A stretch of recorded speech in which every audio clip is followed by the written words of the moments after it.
नमस्ते सभी को, मैं हूँ सृष्टि और आज हम भगवद गीता चैप्टर 6 ध्यान योग के श्लोक 15 को कवर करने वाले हैं।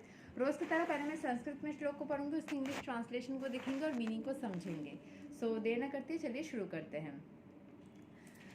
युञ्जनान् इवां सदात्मनां योगी नियता मनसा शान्तिं निर्वणा परमां मात् समस्थाम् अधिगच्छति। Thus, practicing constant control of the body, mind and activities, the mystic transcendentalist, his mind regulated, attains to the kingdom of God or the abode of Krishna by cessation of material existence. तो अगर हम constant, last topic में हमने देखा था कि हमें constant control करनी होगी बॉडी की, माइंड की, हर तरीके से। सो हम अपने एक्टिविटीज़ की जब हम कंट्रोल करने लग जाते हैं, द मिस्टिक ट्रांसेंडेंटलिस्ट जो इस चीज़ को करते हैं, जो स्पिरिचुअल इंसान इस चीज़ को करता है, his mind regulated attends to the kingdom, उसका दिमाग क्या करता है, उसकी माइंड कंट्रोल हो जाती है, रेगुलेशन उसके अंदर आ जाती है, रूल्स एंड रेगुलेशंस को फॉलो करने लग जाता है, वो अटेंड करता है उस किंगडम ऑफ गॉड और दी अबॉर्ड ऑफ कृष्णा, मतलब कृष्ण के घर में या भगवान के उस घर में उसको जगह मिल जाती है by cessation of material existence. वो मटेरियल एग्जिस्टेंस को छोड़ करके ईश्वर के करीब चला जाता है और इस दुनिया में रहते हुए भी मटेरियल एंटेंगलमेंट से वो काफ़ी हद तक दूरी बना करके ईश्वर के करीब आ जाता है। सो यहाँ के एक्सप्लेनेशन को समझ लेते हैं। The ultimate goal in practising yoga is now clearly explained. Yoga practice is not meant for attaining any kind of material facility. It is to enable the cessation of all material existence. One who seeks an improvement in health or aspires after material perfection is no yogi according to Bhagavad Gita. Nor does cessation of material existence entail one's entering into the void, which is only a myth. हमारा ultimate goal क्या होना चाहिए योग practice को, मतलब ईश्वर से connection बनाने के लिए, वो यहाँ पे बोला गया है। योग प्रैक्टिस इसके लिए सिर्फ बनाया नहीं गया है कि आपकी मटेरियल फैसिलिटीज़ बढ़े, ईश्वर से कनेक्शन करके मेरी मटेरियल लाइफ अच्छी हो जाए, उसके लिए सिर्फ नहीं बने जाते हैं, वो तो अपने आप अच्छी हो ही जाती है। It is to enable the cessation, हमारे मटेरियल एग्जिस्टेंस से, मटेरियल एंटेंगलमेंट से, इन सारे दर्दों से निकलने का एक तरीका होता है।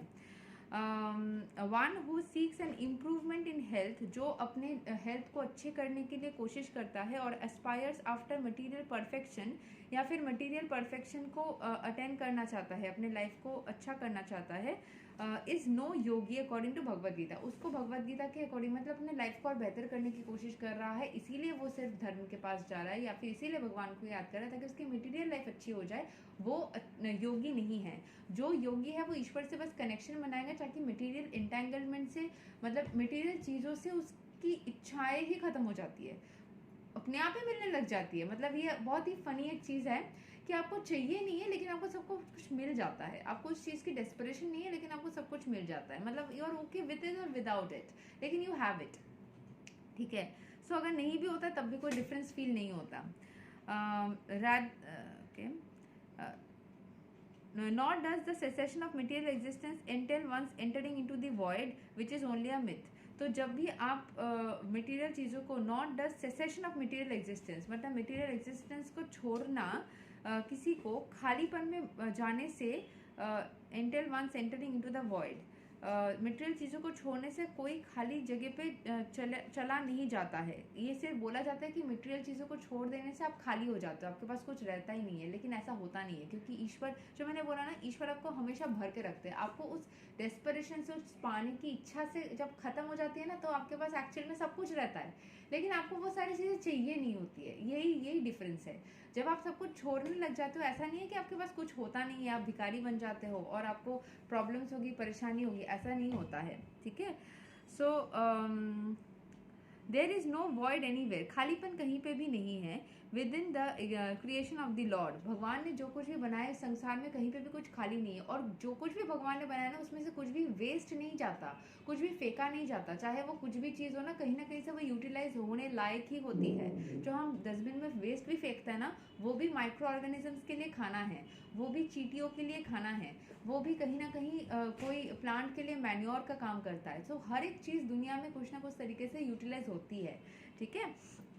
जो प्लास्टिक्स होती है वो भी रिसाइकल हो जाती है. सो हर एक चीज़.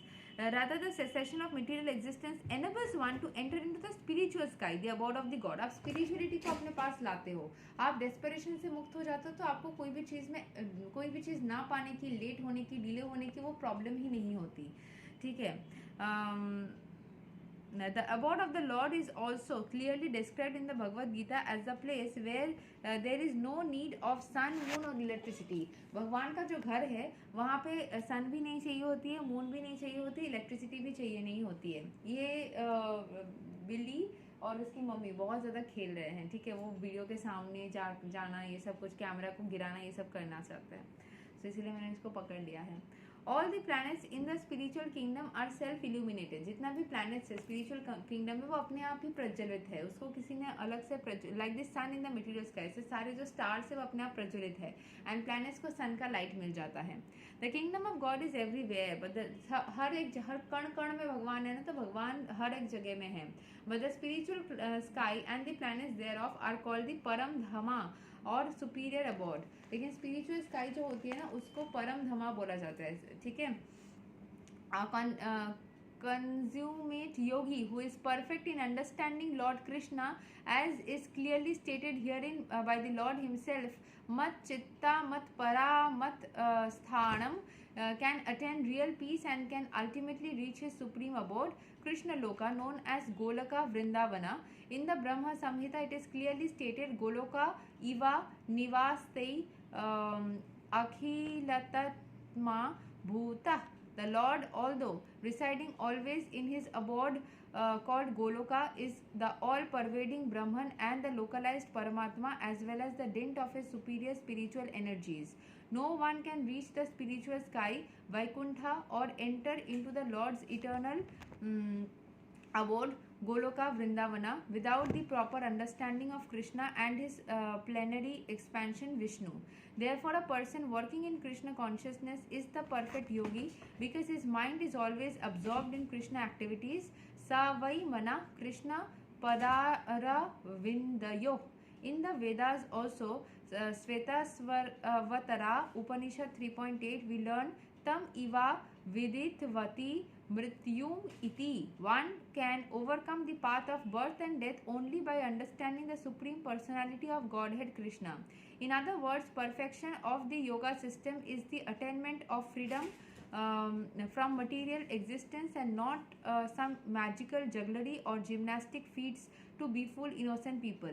सो यहाँ बोला जा रहा है कि जो भी ईश्वर के पास में खुद को डाल देता है वो तो बर्थ एंड डेथ के साइकिल से मुक्त हो ही जाता है. And in other words yoga system material existence से फ्रीडम पाना होता है, ना ही सिर्फ अपने हाथ पैर को हिलाना होता है कोई जगलरी एक्टिविटी जैसा. इस तरीके से योग करना चाहिए कि आपकी उस एनर्जी से आप उस स्पिरिचुअल एनर्जी के साथ में कनेक्ट कर पाए. यही तक था श्लोक number 15 of Bhagavad Gita chapter 6 Dhyan yoga. अगले वीडियो में हम श्लोक 16 को कवर करेंगे. तब तक के लिए हरे कृष्ण, राधे राधे, जय श्री राम.